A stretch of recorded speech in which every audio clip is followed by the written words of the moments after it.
राम राम दोस्तों, मेरा नाम अनिल सोलंकी है। मेरे यूट्यूब मंच लाउड जाट वॉइस में आप सबका स्वागत है। दोस्तों, कहते हैं कि भगवान की कोई जाति नहीं होती और भगवान को जाति में बांटना नहीं चाहिए। लेकिन हमारे देश में आज हो ये रहा है कि सब भगवान की जाति ढूंढ रहे हैं। कोई ऐसा देवी देवता, ऐसा भगवान, कोई ऐसा अवतार नहीं बचा जिसकी लोगों ने जाति ना ढूंढी हो और जाति ना बताई हो। अभी मैंने पीछे एक वीडियो देखा जिसमें भारतीय जनता पार्टी के बाहुबली नेता बृजभूषण ये दावा कर रहे हैं कि हम तो रामायण के टाइम पर भी थे और हम महाभारत के टाइम पर भी थे, और जो नहीं थे अपना वो जाने, यानी बाकी सब जातियों का मजाक उड़ा रहे थे। उनके अनुसार भगवान श्री रामचंद्र जी, भगवान श्री कृष्ण जी राजपूत थे।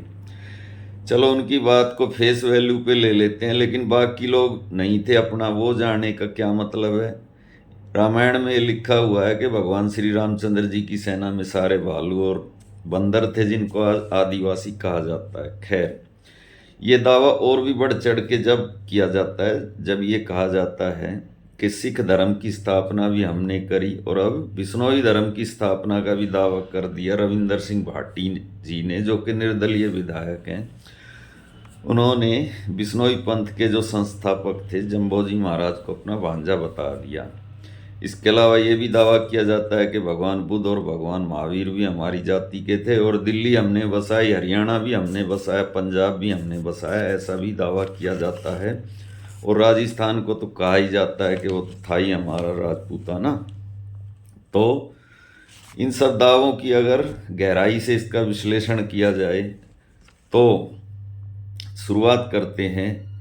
जो दावा ये किया जाता है कि दिल्ली हमने बसाई, हरियाणा भी हमने बसाया, तो एक बात सोचने की है दोस्तों कि अगर दिल्ली राजपूतों ने बसाई, जैसा दावा किया जाता है कि दिल्ली के शासक राजपूत थे, अनंगपाल तोमर को राजपूत बताया जाता है, और ये दावा किया जाता है कि दिल्ली हमने बसाई थी, तो सवाल ये भी पैदा होता है कि अगर दिल्ली आपने बसाई थी तो आप खुद दिल्ली में क्यों नहीं बसे? क्योंकि दिल्ली हमेशा से इस देश की राजधानी रही है, पावर सेंटर रहा है।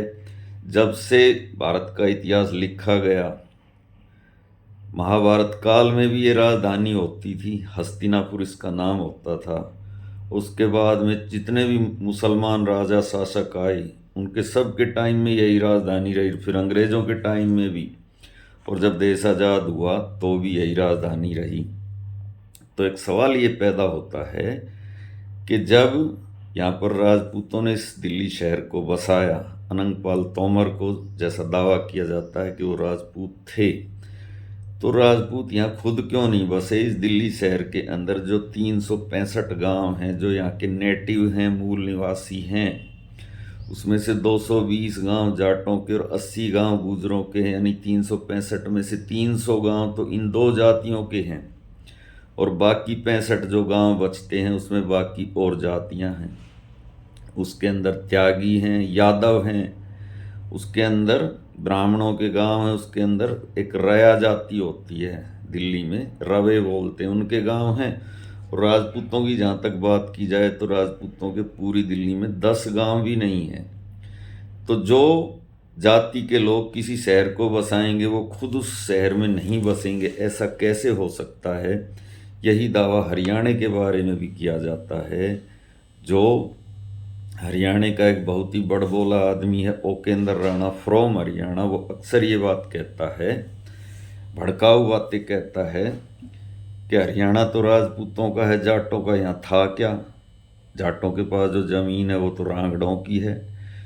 तो मैं उस ओकेंद्र राणा से एक बात पूछना चाहता हूँ कि अगर हरियाणा राजपूतों का है तो हरियाणा में भी राजपूतों की आबादी 1% से भी मेरे को लगता है कम ही होगी, क्यों है? और हरियाणा के अंदर अगर जो रांगड़ थे उनकी सारी ज़मीन थी, तो रांगड़ तो 1947 में गए हैं पाकिस्तान में, लेकिन जाटों के पास जो ज़मीन की मिल्कियत है वो तो हज़ारों साल से है। ऐसा क्यों है? इसका जवाब भी उनको देना चाहिए। और बाकी मैं रामायण महाभारत के टाइम की बात इसलिए नहीं करूँगा क्योंकि मैं नहीं चाहता कि मेरी वजह से किसी की भावनाएं आहत हों। लेकिन इतना तो ज़रूर है दोस्तों, इतना तो मैं कह सकता हूँ कि रामायण और महाभारत के समय पर जाति व्यवस्था थी ही नहीं। उस टाइम वर्ण होते थे और भगवान श्री रामचंद्र जी और भगवान श्री कृष्ण जी क्षत्रिय थे, ये बात सच है। अब वो क्षत्रिय उस समय जो क्षत्रिय होते थे और आज जो राजपूत होते हैं वो एक ही जाति है या अलग है, ये मुझे नहीं पता है। अभी बात करेंगे जम्बोजी महाराज की। तो जम्बोजी महाराज के बारे में जो दावा भी किया जाता है, तो उनके बारे में जो मैंने रिसर्च की है उसके हिसाब से जम्बोजी महाराज जी की माता का नाम खिलेरी हंसा खिलेरी था और वो खिलेरी गोत्र की जाटनी थी। उनके पिता का नाम लोहाट जी था और वो पवार गोत्र के जाट थे और उनकी दादी महला गोत्र की जाटनी थी तथा उनके फूफा ईसरवाल गोत्र के जाट थे। उनकी बुआ का नाम था तातो देवी और फूफा का नाम था महिपाल सिंह ईसरवाल। वो बाल ब्रह्मचारी थे और उन्होंने 29 नियम बनाए थे। 20 और 9 इसलिए बिश्नोई इनको कहा जाता है। इनके 90% से ज़्यादा गोत्र जाटों वाले हैं। इनका जन्म 1451 और मृत्यु 1536 में हुई थी। हरे पेड़ों को ना काटने और वन्य जीवों की रक्षा करना इनके प्रमुख नियम हैं। तो ये बिश्नोई धर्म के बारे में जो बातें हैं वो मैंने बताई, बाकी डिसीजन आप खुद करें। मिलते हैं अगले वीडियो में। आपका दिन शुभ हो भाई।